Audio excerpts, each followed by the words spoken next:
Welcome to this week's new book releases. It's maybe a toss up between two of the genres this week of who has more titles mentioned. I thought I had this list all planned out, and then I went just to double check it. And then I added like six more books. So we got a bit to talk about here today. I hope you're going to find something that you enjoy from it.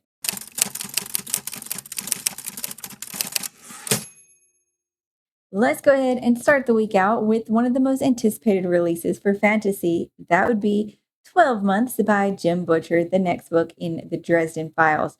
Number 18, actually, in the Dresden Files. In this series, you're following Harry Dresden, Chicago's professional wizard for hire. He also works with the Chicago PD in their Special Investigations Unit. And in the first few books, is dealing a lot more kind of with that, whereas in later books, it does delve a bit more into other aspects.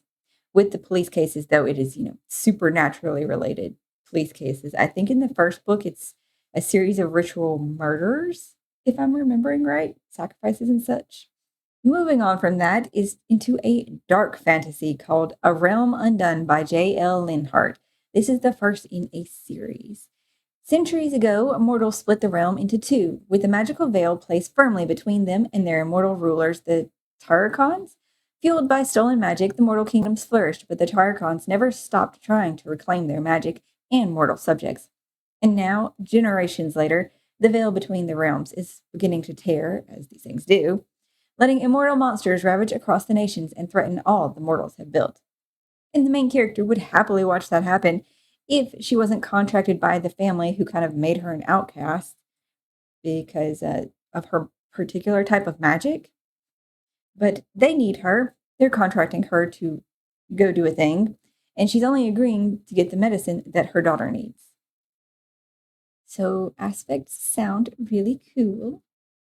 The next one up sounds equally dark, possibly. It definitely says to check the trigger warnings. The Poet Empress by Xin Tao. Wei Yin is desperate. After the fifth death of a sibling, with her family and village on the brink of starvation, she will do anything to save those she loves. Even offer herself to the cruel, desolate heir of the blood-gutted Azalea House, where poetry magic is power, but women are forbidden to read. In a twist of fate, the palace now stands on the knife edge of civil war, with Wei trapped at its center with a violent prince. Okay, I don't know. The camera might be turned just far enough where you can't see the paw reaching under the door and trying to pull the cable underneath the door. In a different sort of fantasy would be Nine Goblins by T. Kingfisher. This was originally written in 2013, but is the first time it's been put in print. Or maybe it was in a publication, but like its own standalone print now. It's a tale of low fantasy and high mischief. No one knows exactly how the Goblin War began, but folks will tell you that goblins are stinking, slinking, filthy, sheep stealing, hen house raiding, obnoxious, rude, and violent. Goblins would actually agree with all this and might throw in cowardly and lazy too, for good measure. But goblins don't go around killing people for fun, no matter what the propaganda posters say. And when a confrontation with an evil wizard lands a troop of nine goblins deep behind enemy lines, Goblin Sergeant Neslinka must figure out how to keep her hapless band together and get them home in one piece. It's listed as like adventure fantasy and I think hijinks. It does say high mischief, so I am expecting interesting things out of it. And it's a shorter novella length, I think. Then more of a cozy sort of fantasy, The Elsewhere Express by Samantha Soto Yamboa. You can't buy a ticket for the Elsewhere Express, appearing only to those whose lives are adrift. It's a magical train seeming to carry very rare and special cargo, a sense of purpose, peace, and belonging. The story is going to follow two characters over the course of just one single night on the train, as somebody was actually on a subway when her mind just drifted as she's focusing on the brother she lost, and then she's on this Elsewhere Express. And she meets an artist that is equally somewhat adrift, and they discovered some of the secrets of the train and the dangers as they're just exploring the various cars. Their danger is a mysterious stranger has stowed away and brought with him a dark, malignant magic that threatens to destroy the train. Our final fantasy is How to Lose a Goblin in 10 Days by Jessie Sylvia. When a halfling pansy and a goblin wren each think that they've inherited the same cottage, they make a bargain. They'll live in the house together, and whoever is driven out first forfeits their ownership. Amidst forced proximity and cultural misunderstandings, the two begin to fall in love. But when the cottage, their communities are threatened by a common enemy, the duo must learn to trust each other and convince goblins and halflings to band together to oust the tall intruder. So this one is pitched as cottage core meets goblin core, which I did not even know goblin core was a thing, but okay. We only have one romantasy this week, and that would be the conclusion to the Fairfolk trilogy, A Heart So Green by Lyra Celine. Just the blurb for the last one. Once a land of swan princesses and star-touched changelings, two sisters were on the opposite sides of a war. The cost will be high, but balance must be struck in this heart-pounding and enchanting conclusion. Set in a world of perilous magic and moonlit forest, this is a story of a defiant changeling, her cursed sister, and the dangerous Fey Lord she must defeat to save her family. For a feather so black, which is a book that I still want to start because it's so pretty and it just sits on my shelf being so pretty. Our romance this week is the next in the Big Shots sports romance series, Catch Her If You Can by Tessa Bailey. Madden Donahue is the newest catcher for the Yankees, has been in love with Evie Mitchell since high school, but for some mysterious reason, the burlesque club owner always turns him down. That never stopped him from being her self-appointed protector. Case in point, now that Eve's sister has left Eve with her two children indefinitely, Madden steps in with a proposition. Marry him for the much-needed health benefits. Eve has secretly harbored feelings for Madden all along, but there's one problem. Her best friend Skylar called dibs on him when they were 14. And Eve has respected that ever since. Even though Skylar is apparently in a happy relationship as well, she just can't get around that because she doesn't want to risk that friendship. And that is just sweet and precious. We move into our thrillers now, starting out with A Box Full of Darkness by Simone St. James. Strange things happen in Fell, New York. A mysterious drowning at the town's roadside motel, the unexplained death of a young girl whose body is left by the railroad tracks. For the Esme siblings, Violet, Vale, and Dottie, the final straw is the shocking disappearance of their little brother. It all started as a normal game of hide and seek. The three closed their eyes and counted to 10 while Ben went to hide, but this time they never found their brother. He was gone, and the ongoing search efforts turned up no clues. And now, after 2 decades running from their past, it's time for a homecoming, because Ben is back.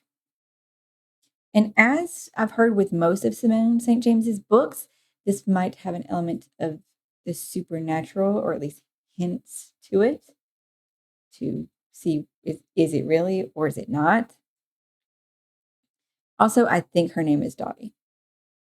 It's Dodie, and I always assumed Dottie was spelled with T's. So the first time I read this through, I pronounced it not that. Then we have Dead in the Water by John Mars. When Damon survives near drowning, his life flashes before his eyes. Every memory is crystal clear, except one.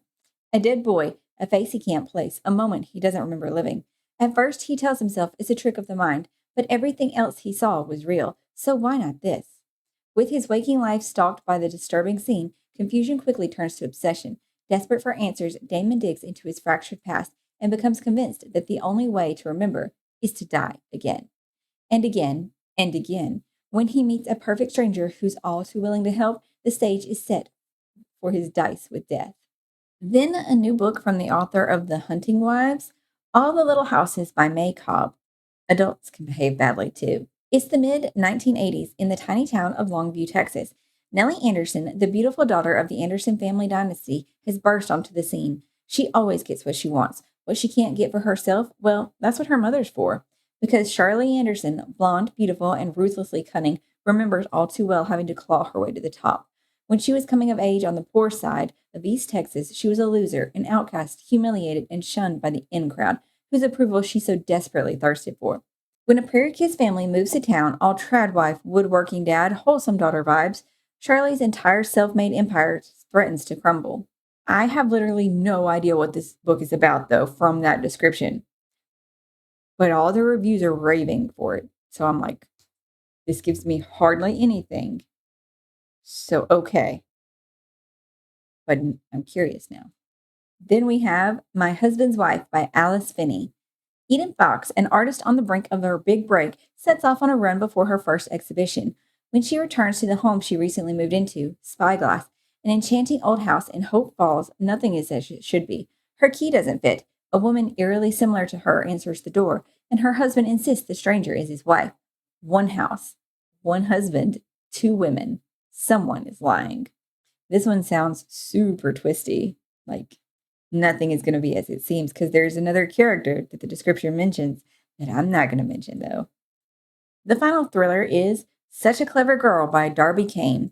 15 years ago, the Tanner family vanished without a trace, leaving behind a chilling scene, half eaten meals, a blood stain by the door, and smoldering fire consuming their businesses across town. The once vibrant home stands untouched, a haunting relic of the past. As rumors fade into local folklore, the mystery of their disappearance seems destined to remain unsolved until Aubrey Tanner returns.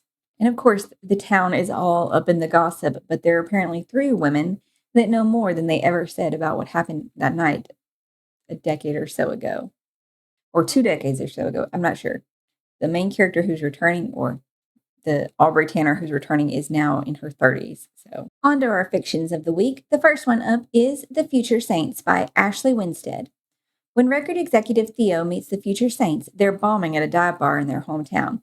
Since the tragic death of their manager, the band has been on a downward spiral, and Theo has been dispatched to coax a new and successful album out of them, or else let them go. Immediately, Theo is struck by Hannah, the group's impetuous lead singer, who's gone off script by debuting a whole new sound, replacing their California pop with gut wrenching rock. When this new music goes viral, striking an unexpected chord with fans, Theo puts his career on the line to give the Saints one last shot at success with a new tour, new record, and new start. But from the blurby things, this is supposed to be more of a story about sisterhood and grief and overcoming that.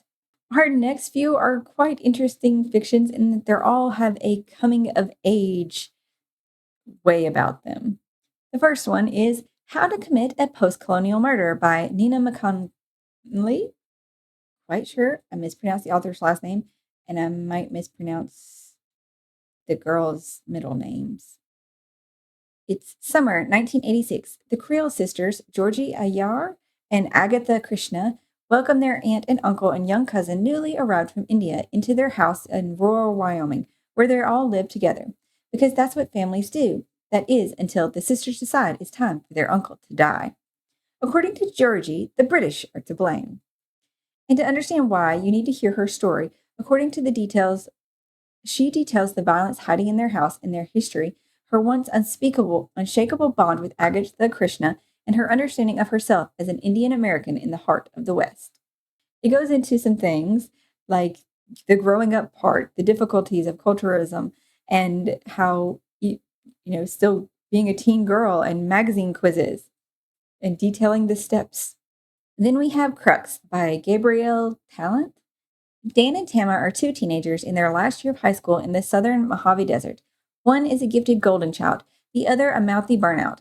Climbing boulders in trash-strewn parking lots during cold desert nights, they seal their unique bond and dream of a life of adventure.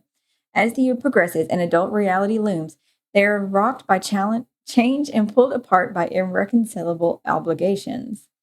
So this is a growing up, reaching the adulthood thing, and a lot of rock climbing. The reviews mentioned there was a lot of things about, I think, climbing.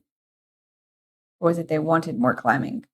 And then a kind of risque coming of age story, Half His Age by Jeanette McCurdy. Waldo is ravenous, horny, blunt, naive, wise, impulsive, lonely, angry, forceful, hurting, perceptive, endlessly wanting. And the thing she wants most of all is Mr. Corgi, her creative writing teacher, with the wife and the kid and the mortgage and the bills, with the dead dreams and the atrophied looks and the growing paunch. She doesn't know why she wants him. Is it his passion, his life experience, the fact that he knows books and films and things that she doesn't? Or is it purer than that, rooted in their unlikely connection, their kindred spirits, the similar filter with which they each take in the world around them? Or perhaps it's just enough that he sees her when no one else does. Our final book of the week is George Falls Through Time by Ryan Collett. Newly laid off George's internet bill is in his ex-boyfriend's name. He's got a spider-infested apartment, and 2 of the 6 dogs he's walking in London have just escaped. It's pure, undiluted stress that sends him into a spiral, all the way to the year 1300. When he comes to, George recognizes the same rolling hills of Greenwich Park, but the luxuries and phone service of modernity are nowhere. In their place are locals with bizarre, slanted speech and in awe of his foreign clothes, who swiftly toss him in the dungeon. But thankfully, he meets a squire who is no, he meets someone who is very kind to him and is showing him the ropes around town. But of course, there will be some sort of a trouble that comes up and puts him to a test. And it sounds relatable and cute in the stress induced life, And finding a person though who still makes you feel calm, even if there's a 13-year, life difference there, 1300 year. That's all for my list this week. If you know of any others coming out, though, feel free to drop them in the comments down below. Maybe you're able to find out about a new book or just a release date for one that you've maybe heard of before. I hope you're finding something great to read today, though. You'll subscribe if you haven't yet, and then I will see you in the next one.